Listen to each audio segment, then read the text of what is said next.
आज तक आपने सुना होगा कि इब्लीस हमेशा इंसान को इबादत से गुमराह करने की कोशिश करता है, मगर आज की यह कहानी इतनी अजीब है कि इसे सुनकर आप हैरत में पड़ जाएंगे। एक शख्स अंधेरी रात में नमाज अदा करने के लिए अपने घर से निकला। रास्ता बहुत अंधेरा था और चलते हुए उसे ठोकर लग गई। वह मुंह के बल गिर पड़ा और कीचड़ से लथपथ हो गया। गंदे कपड़े देखकर वह वापस घर लौटा, लिबास बदला और फिर से मस्जिद की ओर रवाना हुआ।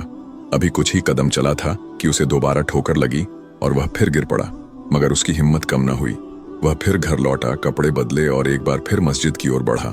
इस बार जब वह घर से बाहर निकला तो दरवाजे पर एक अजनबी खड़ा था, जिसके हाथ में एक चमकता हुआ चिराग था। अजनबी चुपचाप उसके आगे आगे मस्जिद की तरफ चल पड़ा। चिराग की रोशनी में इस बार रास्ता साफ नजर आ रहा था और वह बिना किसी मुश्किल के मस्जिद पहुंच गया। मस्जिद के दरवाजे पर वह अजनबी ठहर गया और नमाजी अंदर चला गया। नमाज अदा करने के बाद जब वह बाहर निकला तो देखा कि वह अजनबी अभी भी खड़ा था, मानो उसे घर छोड़ने आया हो। नमाजी को अजनबी पर शक हुआ और उसने उससे पूछा, आप कौन हैं? अजनबी ने जवाब दिया, मैं इब्लीस हूँ। यह सुनकर नमाजी हैरान रह गया और बोला, शैतान मुझे मस्जिद तक कैसे छोड़ने आया? तेरा काम तो लोगों को गुमराह करना है।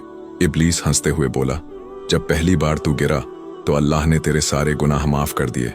जब दूसरी बार गिरा तो अल्लाह ने तेरे पूरे खानदान को बख्श दिया।